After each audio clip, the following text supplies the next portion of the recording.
So, how you guys doing? Again, my name is Ernest Hudson. I'm with ANATOMATRIX Fitness, and we're speaking here today with Jason Coronacos.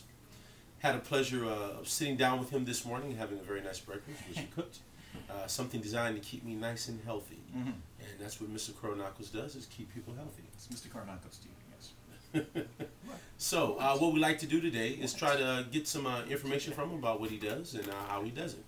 So, can you tell us about how you got into the fitness industry, how you set up a Mighty Fitness, and what you do?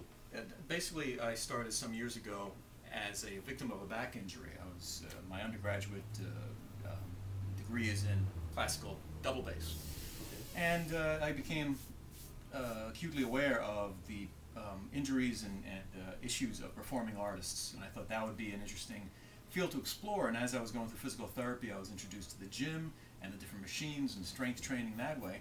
And that kind of led to me becoming involved in corporate fitness as a fitness trainer, personal trainer, and then acquiring a private clientele. Wow, okay.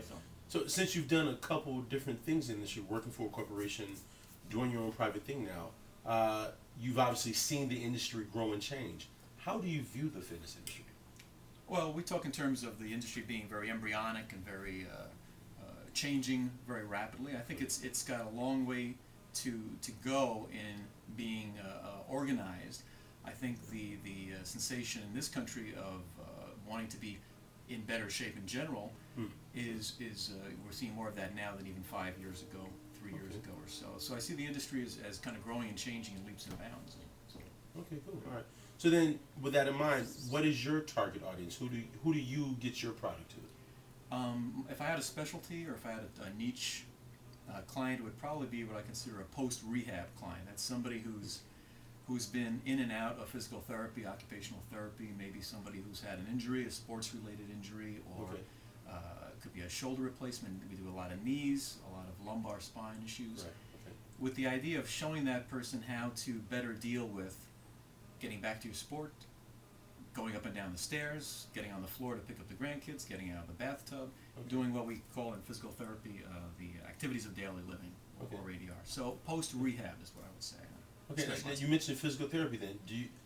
What is your background with physical therapy? And better question, what is your academic background in fitness? Well, first of all, as part of my background, I worked a number of years in a physical therapy environment, but I'm quick to say that I'm not a physical therapist, I'm not a medical practitioner.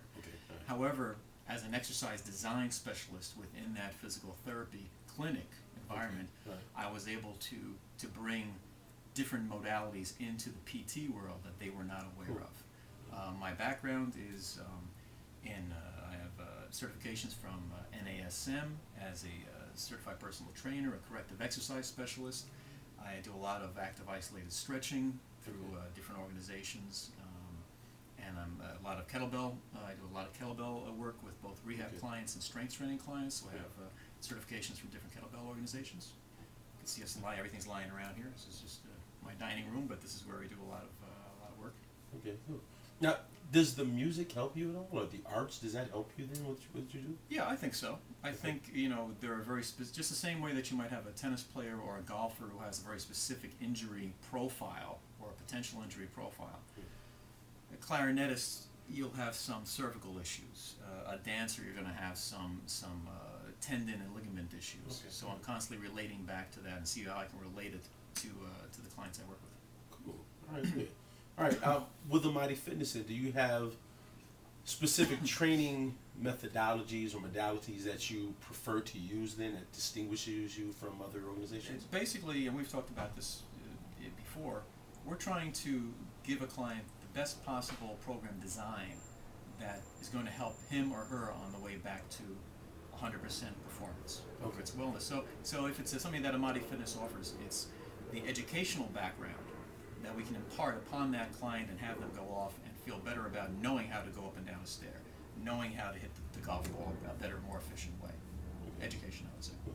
Now, I know I have my own personal feelings about it, and you guys are very familiar with that in regards to education in the fitness industry.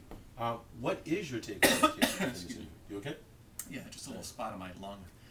Get it looked at later. I'm sorry, what was the question?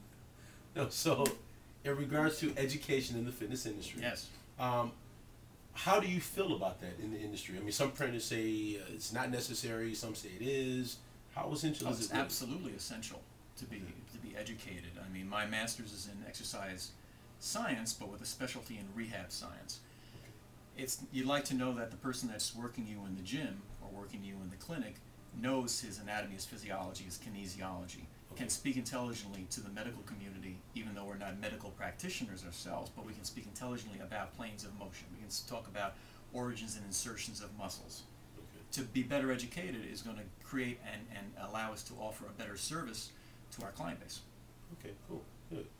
So I know that you have a blog page set up. I know you have a Facebook presence. Can you elaborate on that a little bit and kind of let us know if there's some plans for Almighty Fitness in the future? Because you're growing a lot. Yeah, absolutely. Thank you for asking. Certainly a Facebook presence. I think everybody has a Facebook presence these days. But the blog site the address is amatifitness.blogspot.com. And there you'll see my blog site, which is called Fit at 50, since I'm way over 50. No comment. This guy. Card-carrying member of AARP. And Fit at 50 can be reached at amatifitness.blogspot.com. And there you'll find a series of videos and articles relating to basically what we're talking about here. As far as down the road, we'll hope to offer an ebook and some video series on specific exercises that you can do at home with very minimal equipment. And that will help you in general wellness and fitness. I know that seems to have been done to death already. What I like to think makes our spin a little bit different is that you understand more deeply why you're doing certain exercises. Sure. You can relate to the exercises better. Okay, that's cool. Very cool. All right, before we close out, is there anything else you'd like to add or give people to think about before we go? Just think about, as we would with buying a car, going to the produce market and buying vegetables, think about who you're dealing with and where you're buying your fitness education, whether it's online, whether it's from somebody in the gym. Ask, what are your credentials? What's your background? What am I getting myself into? Not to say that there are bad people out there, but you want to get the best bang for your buck. And I think the educated fitness professional is the one who's going to give you the best bang for your buck. Cool. Very cool. All right. So you guys have heard it from Jason Coronacos of Almighty Fitness. Where was it from? From Almighty Fitness. And again, my name is Ernest Hudson from ANATOMATRIX Fitness. And it has been our pleasure to be here this morning, and I thank you very much You got it. for taking the time Thank to you, my friend. interview. All right, you might want to go and grab some more coffee now. Right now, more coffee. We will see you guys soon. Bye.